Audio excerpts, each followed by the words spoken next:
উদ্দেশ্যে বলা হচ্ছে বাবা মহাদেবের অনুধ্বনি দিয়ে সকলেই প্রার্থনা করুন।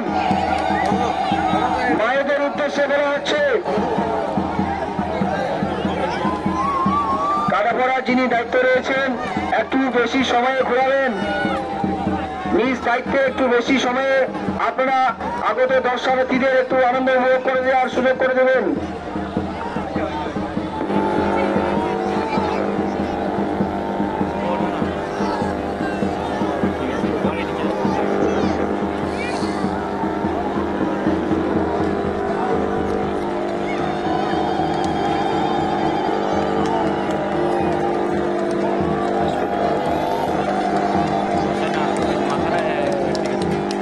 নাই যাচ্ছে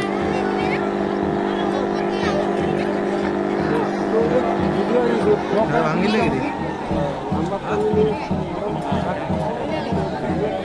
নাম্বারটা তো দেখা যদি পায়